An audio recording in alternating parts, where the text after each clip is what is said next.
我想起来了，绸缎。我在田园外的船舱看到过，白色的绢就是绸缎。你这个怎么解释啊？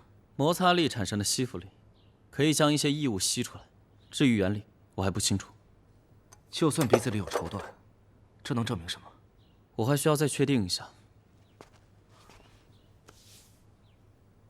眼角内有出血点，嘴唇紫干，鼻子里有丝线。子放，我们可能是被凶手骗了。他故意把头颅放在箱子里，让我忽略了这一点。这死者很可能是被绸缎窒息而死，这断头是死后的行为了。窒息而死。若被人以外物压塞口鼻，出气不得后命绝死者，眼开睛突，口鼻内流出清血水，满面血赤黑色。宋词洗冤记录。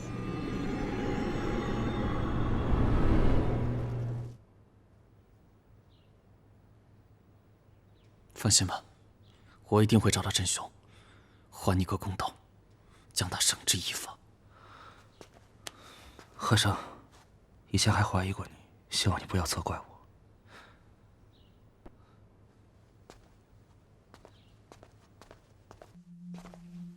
孟和生的死，会不会跟田员外一样？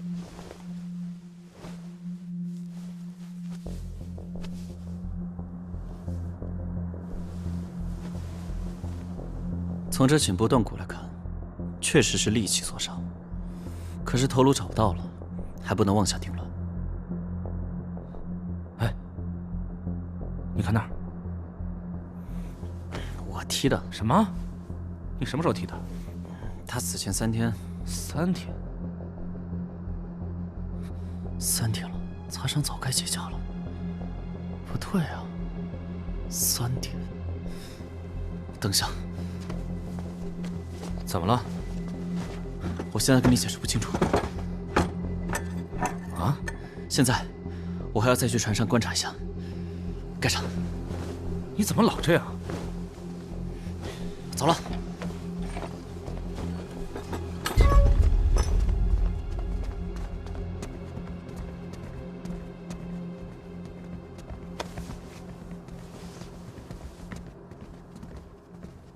李大人，这迎接我们呢。嘘，你小点声，沈姑娘在里边勘察现场呢，你不要打扰到她。那她破坏现场怎么办呢？晚上要进行通灵大会，沈姑娘正在寻找跟女鬼的沟通信息呢。李大人，不是说好了这案子给我办吗？她怎么装神弄鬼随她去，但不能影响我破案啊。我说宋慈啊，这回这案子你不行。什么？李大人你。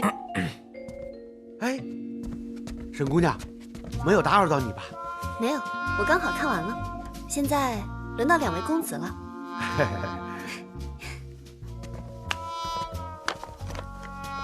既然你觉得我在装神弄鬼，那咱们就用各自的方式来一决胜负好了。我倒要看看你有多大的本事。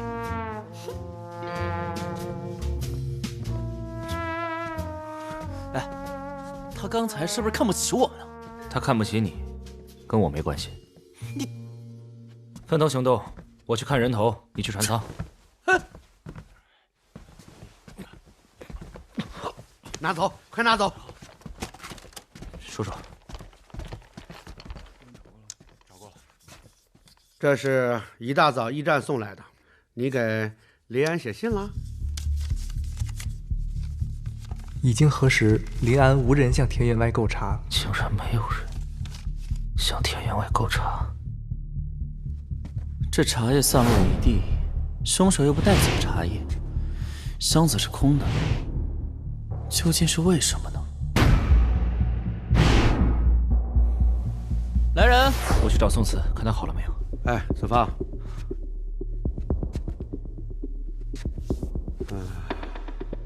叔叔也不愿意承认鬼魂会杀人，但你知道我的苦衷。田员外和孟和生的死已经弄得人心惶惶，都说是女鬼复仇，不管是人是鬼，如果是鬼就交给沈姑娘处理，如果是人我也希望那个替福耀姑娘报仇的凶手，已经把该杀的人都杀了，以后就不要再滥杀无辜了。叔叔，您这话什么意思？今晚之后，一切都让它结束，不管是人是鬼，都按鬼来处理。孙公子，茶叶都装好了。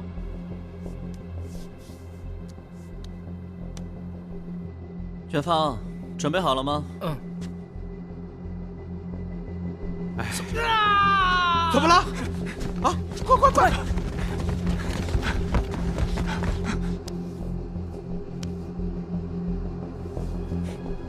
苏子，没事吧？哟，这么关心我呢？我只是问问。我当然没事了。没事，你惨叫什么呀？吓死人了！我可没惨叫啊！放屁！明明就是你。大人，刚才是我叫的，是宋公子让我叫的。你叫什么呀？我叫元芳。我是问你鬼叫什么？鬼叫什么？这个，因为我一个人在船舱，你们听到惨叫，便先入为主的认为是我在叫。其实当天田员外被杀的时候也是如此。我现在终于解开了密室杀人，还有这凶手是如何布置现场。大人，你看看，这现场缺什么？茶叶不见了。没错，这凶手的目的只是为了杀田员外，为何要多此一举，放这么多茶叶在地上呢？那凶手的目的不是为了把茶叶从箱子里拿出来，然后再把头颅塞进去吗？可那样的话，只需要倒翻1箱茶叶，不需要弄得满地都是。那你的意思是，这凶手他是在蒙骗我们？不如打开箱子再看看。打开。啊，这箱是空的。老爷，少了1箱茶叶。2个箱子是满的，1个箱子是空的。有人偷了1箱茶叶？错。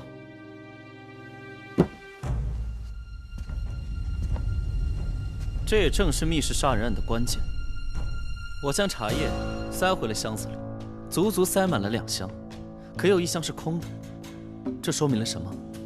这说明本来该有3箱茶叶，可那个空箱子是被凶手调了包，而藏在箱子里的正是凶手。那天晚上，田员外正在泡茶，一直躲在箱子里的凶手出来，在田员外毫无防备的情况下，自后方用手帕捂死了田员外。所以田员外的鼻子里才会有绸缎纤维。不好意思呀，子枫兄，你给我等着！他不是被砍头的吗？怎么成闷死的了？我检查过尸体，尸表特征符合窒息死亡的特质，而且在鼻子里发现了绸缎纤维。至于砍头，那是发生在田员外死后。是。而与此同时，甲板上的女鬼吸引了家丁的注意力，掩盖了船舱内的动静。凶手布置完现场后，自己惨叫了一声，然后又躲回先前的箱子里。这2名家丁冲进船舱，已经被女鬼给吓傻了，再加上看到这诡异的一幕，第一反应是逃跑报官，所以这凶手有足够的时间逃离案发现场。从船上到船下，你都白活了半天了，理论上有点道理。什么叫理论上有点道理啊？哎，我这是有理有据的，好吧？你不会真觉得这是鬼干的吧？我告诉你，这案子至少是2个人干的，一个人负责装神弄鬼，另一个人负责行凶杀人。凶手呢？你告诉我凶手是谁？你给我3天，我定会把他逮出来。3天？3天鬼知道会发生什么事儿？我看还是算了吧，还是交给沈姑娘来处理吧。天干物燥，小心火烛。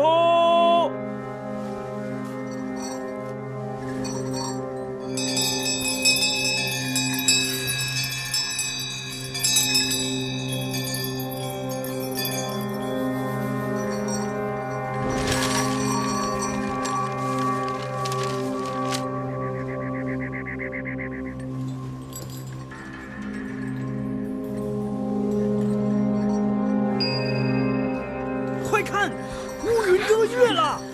不就是乌云这块月吗？对啊，不就是乌云遮月吗？对啊，有什么奇怪？我真该让你看看你刚才的样子。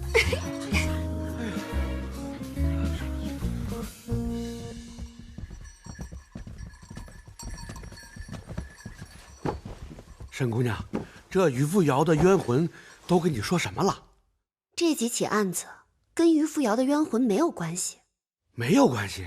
我并没有请出于扶摇的冤魂，甚至我都没有感受到于扶摇的冤魂。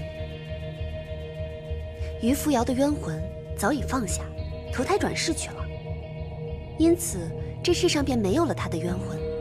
所以这些案子都是人干的，不是鬼干的。可是我之所以叫你们三个过来，是想把真实情况告诉你们。至于你们怎么对外说，我不会过问的。李大人，我还有些话想跟宋公子和李公子说一下，请。好。你出去等着吧。哼，合计着装神弄鬼半天，结果说鬼魂招不来，都让我没法反驳你。凶手的信息我告诉你吧。什么？这个凶手很少有朋友，沉默寡言，基本长时间都是在独处的状态，不喜欢待在幽闭的环境里，喜欢野外露天，有自残的倾向。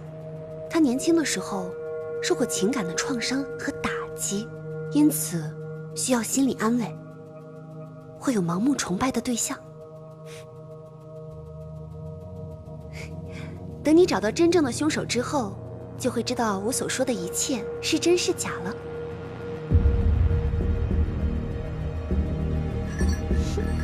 你，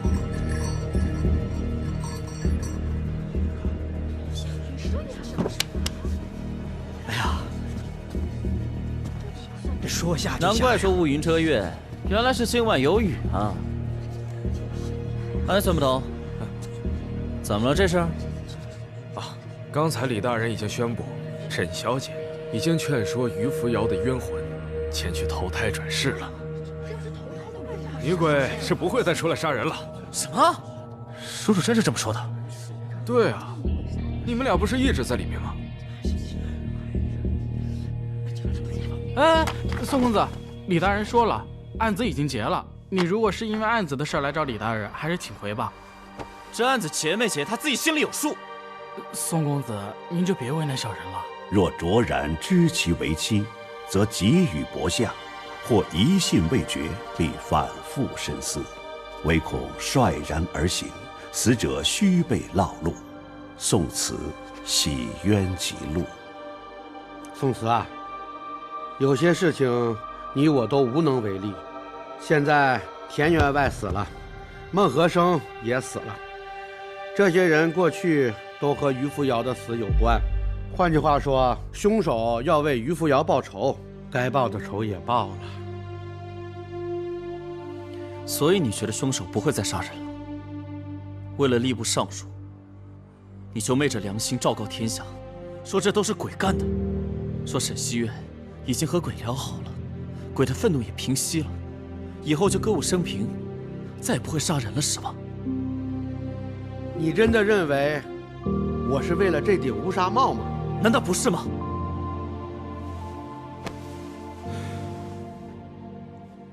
宋慈啊，李大人只是判断那个凶手不会再杀人了。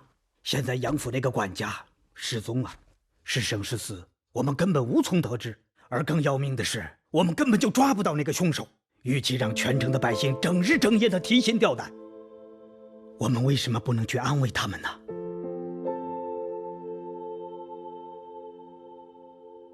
你知道，这峡水要道对于整个建营城来说有多么重要吗？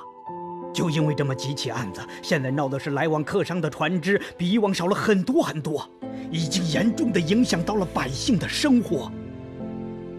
李大人这么做，更是为了整个建阳城着想啊！李大人，那无论怎么样，你也不能欺骗百姓啊！如果凶手再杀人怎么办？可是我们抓不住他，我能抓住他。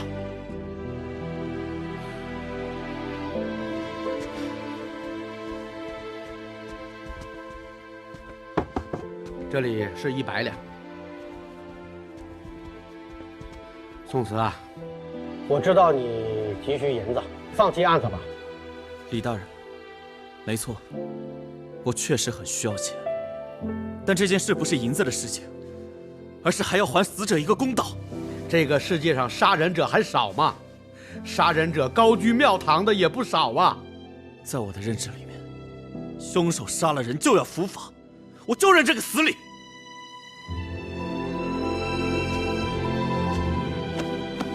宋慈啊，以你的才能，考取个功名非常简单。你本来可以明明知道凶手逍遥法外，作为一任父母官，下一任的吏部尚书，却昭告天下，说这都是鬼干的。如果说考取功名，就是为了做你这样的官，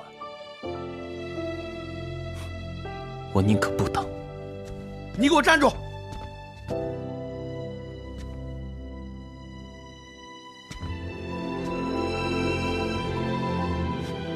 新来的镇守使不会允许有未破的案子。这个案子就算我不结，他也会想办法结案的。那又怎么样？子枫在房间，你去找他吧。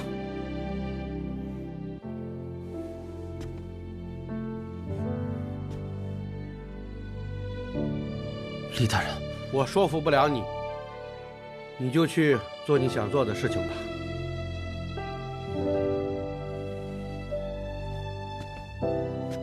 多谢李大人。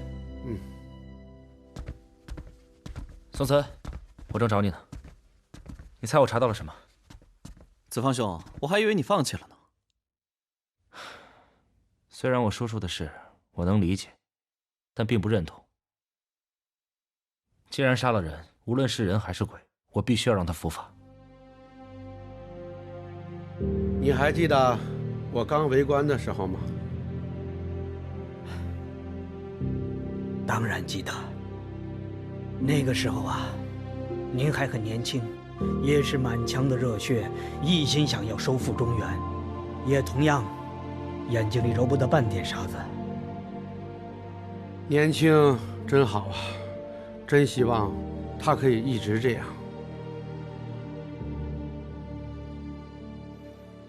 说说吧，发现什么了？你还记得我们在大牢门口见到的叶子吗？记得，当然记得。我一直觉得很奇怪，我回来之后查看了很多书籍，终于找到了，那是雾花的叶子。雾花一般在山上潮湿的地方，比如南山那一带。愣着干嘛？走啊！啊！你怎么老这样？你能不能慢一点啊？这地上全是牛粪，我太后悔了，一时冲动跟你来这种鬼地方。完了完了，我鞋子全脏了，有点没新鲜。对，就是它，雾花的叶子。你看这个，子枫，你看看有什么不同？我当时捡起它的时候，它是干的。我们当时发现的时候，是在那个唯一的通风口。你说后来在通风口发现了迷魂香，我猜测凶手就是在那个地方点燃的迷魂香。我们在大楼外发现的雾花的叶子是干枯的，而南山常年有雾气，湿气还很重，雾花的花朵和雾花的花叶都会展开的。我们捡起这片叶子的时候，它是干的，证明凶手应该在前一天南山起雾的时候，在这一片出现过。而这片叶子应该是粘在了凶手的鞋底。这片叶子随着凶手白天的时候又回到了建阳城。而大牢闹鬼那会儿是在第2天子时，经过了1天，叶子干枯了。所以南山是凶手2个地方的中心。那个地方是建阳，那边是哪里啊？南边是朔县，和建阳隔着一条峡水。朔县在峡水的下游。宋慈啊，孙捕头昨日未时去朔县抓杨府管家的同伙去了。我这现在实在是没人，这个案子你得帮我。朔县，这孙宝景在田员外死之前去往朔县，然后又回了大牢。2位还不走吗？孙捕头先回吧。告辞。告辞。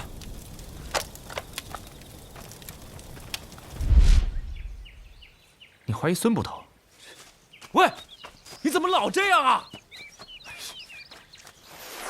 孙捕头的确通知我们第2天在朔县的客栈见面，然后一起去捉拿要犯。哦，哎，那你们是什么时候出发的？我们约定的时间是第2天的辰时。孙捕头说有些私事要处理，让我们先走。我们俩呢是前1天，也就是8月初7的戌时出发。我们连夜赶路，第2天的辰时赶到和捕头约定的客栈时，听人掌柜的说，捕头卯时就到了，在捕教休息呢。戌时到辰时，他们路上走了6个时辰，他们2个先出发，孙捕头却是先到的。连夜赶路，那你们这路上是没休息过了？最多小憩片刻，我们也怕误了跟捕头约定的时间。我记得孙捕头跟我叔父说，你们去抓人的时间是8月初7那天的未时，那为何你们戌时才出发呀？你们还好意思说？哎，捕头啊！哎呀，我想着呀，带着他俩去啊朔县抓人，路途遥远，我给他们拿了些银两。没想到拿着银两就奔赌场去，坐，坐下吧。好，刚才子方少爷说的对，我是在8月初7的未时跟李大人汇报，汇报完之后呢，我让他俩立即行动前往朔县。第2天的辰时，在朔县的悦来居客栈，我们碰面。一起行动。我呢，是因为有些私事，我是在酉时出发，卯时到的悦来居。酉时到卯时，也是6个时辰。他们倒好，玩到戌时才出发，堪堪辰时才到，都6个时辰。还好没误了公事。啊，这要犯要是跑了的话，我拿你们试问。是，我们再不敢了，再不敢了。你们2个呀，好赌的毛病能不能改一改？改，是。不知道2位兄弟今天找我有什么事吗？还是女鬼案的事情。李大人已经说了呀，女鬼于扶摇已经答应不杀人了呀，还有什么可了解的？我们就是出于好奇，了解了解。我呀，知道的不一定比你们俩多，但是今天呢，子方少爷请喝酒，你们可以随便问，有什么我就说什么。从建阳城到朔县，南山这条路是最近的，是吧？这个呀，我还真是不太清楚，因为我不是本地人。但是呢，我问过一些人，从南山路过，目前来讲是最近的。那天从朔县回来，你们3个是一起走的吗？嘿，别提了，紧赶慢赶去抓人，扑了个空。第2天我连夜就带他俩回来了。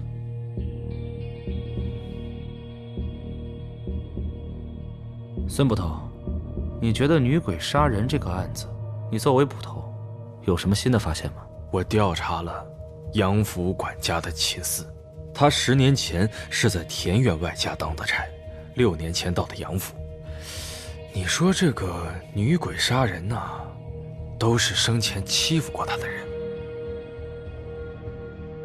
秦四是不是当时跟田员外一起欺负过她呀？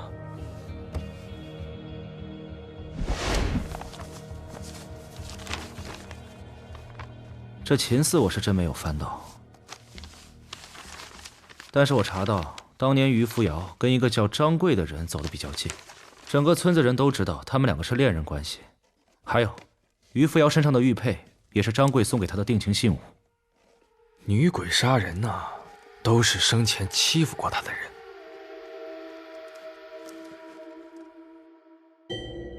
女鬼杀人，兄弟，那他们有什么道理啊？说不定把尸骨都吃了。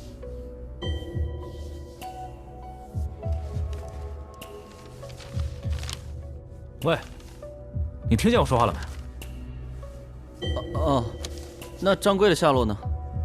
你这个愣神听音也是够厉害的啊！于扶摇死了之后，张贵就离开了霞水村，再也没回来过了。你说这凶手为什么10年后才杀人呢？其实你跟我想的一样，但我当时的答案是，于更一是凶手。上次我们从他家里出来的时候，我就找郎中打听了一下，他跟我说于更一的身体可以活半年是没有问题的，但近期他的身体是越来越严重了，肺病最忌讳的就是潮湿，如果他要去峡水边，甚至下了水，那他的身体将更加严重。所以他觉得自己时日不久了，得立马动手杀人。如果说于更一是帮凶的话，这凶手10年之内都没有来过简阳，而10年以后回到建阳展开复仇计划，那这消失在众人眼中的张贵，很有可能就是凶手，联合了一些想要帮于扶摇复仇的人一起复仇。10年没有回来，突然回来，如果我们查不到他这个人，他肯定隐藏了自己的身份。你觉得他会是谁呢？子方少爷，李大人今晚将启程前往临安赴任，府上已经安排宴会，请2位少爷赴宴。李大人，子方啊，李大人在哪儿？就在前厅。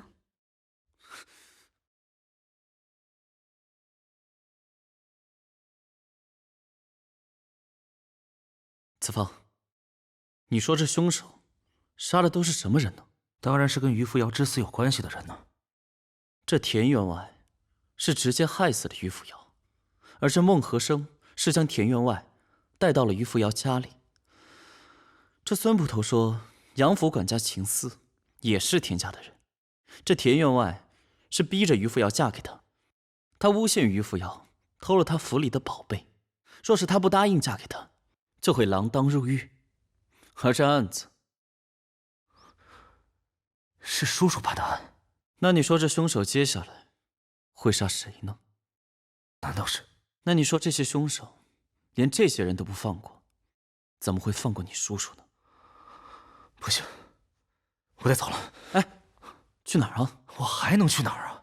我们现在在峡水上，马上就要子时了，万一凶手行凶怎么办？我得去保护我叔叔。但你若这么过去，凶手如果不在呢？你拿我叔叔当诱饵，引出凶手。你能保护你叔叔一时，能保护他一世吗？他去临安赴任，这一路上，凶手有的是机会下手。但可是，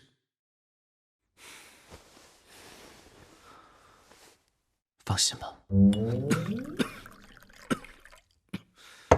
宋慈，你不觉得这房子有点冷吗？这大晚上在江上能不冷吗？我一进这房间就开始咳嗽了呀。对啊，你怎么了？这房间是田员外死的房间，咱们就不能换一个吗？哎呦，这么说我想起来了，这今天刚好是田员外死了头七，他不会回来找我们了吧？你能不能不要再吓唬我？我走了。哎，逗你呢，走。来，人间多恐怖，你都处之泰然，何况这些呢？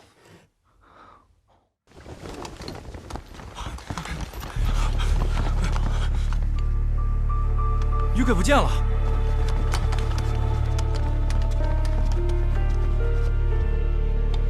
看好所有出口，我去看看李大人。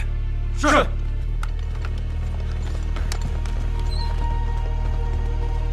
不好了，李大人死了！李大人让女鬼给杀了。